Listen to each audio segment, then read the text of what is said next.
Hey, ladies and gentlemen, I just want to make this video since I want to share a little joke concept that I hope you find a little bit entertaining. Please don't harass anyone or take any of this really seriously. This isn't like an actual theorem piece or anything. I'm just rambling my thoughts about something that I've known for quite a while that's been resurfacing in my head, and hopefully publishing this video gets it out of my system and I never have to think about writing it ever again. What exactly does this title mean? The Dan Heng Paradox. Well, it's this.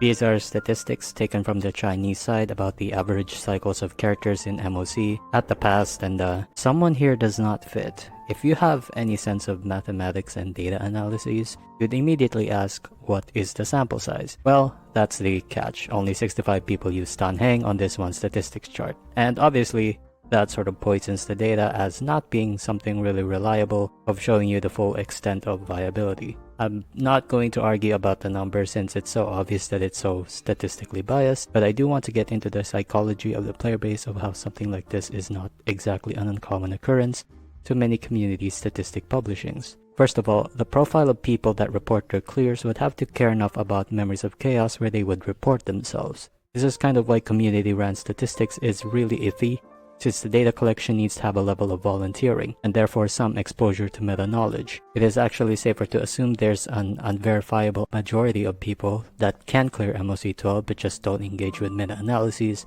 and don't participate for numerous reasons. If some beginner out there that actually does represent the vast majority of people who has massive skill issue, they will not be reporting, and thus it doesn't really encompass nearly as much as the player base as it should. Which ties into the second point.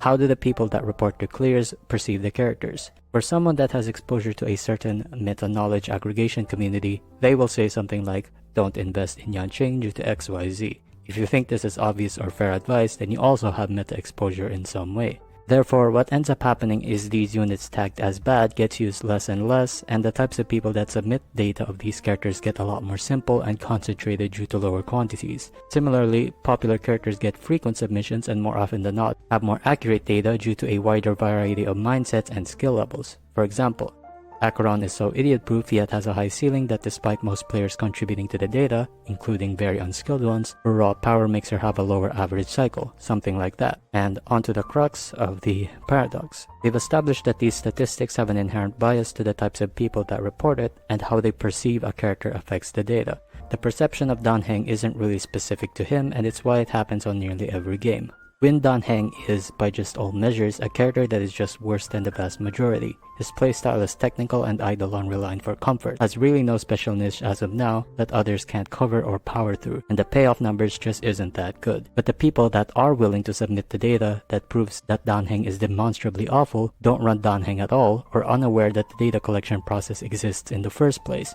So who's left to submit the data?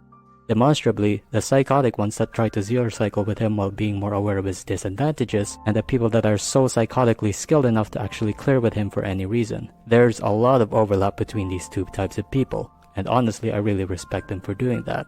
So essentially, the character is so objectively, subjectively, and in all measures considered so bad and forgotten that casuals can't use them to clear, and hardcore meta slaves refuse to use them, which ends up filtering the weak, and only the remaining players that represent the character are psychopaths who master the game because they are crazy enough to even use such characters at all. This ends up tainting the data to make the average stat a lot better than the other units who are actually popular. It's a lot like the immune system, don't you think? It's a pretty funny phenomena that happens a lot of times. When you leave the data to the devices of the deranged, you get equally deranged results. As a side note of some dangers with data, these types of statistics can actually lead to a self-fulfilling prophecy where someone can look up MOC usage rates and base their polls off that and feed into the machine. It's a pretty bad thing that it's sort of self-sustaining and can lead to less experimenting with other characters and altering the data.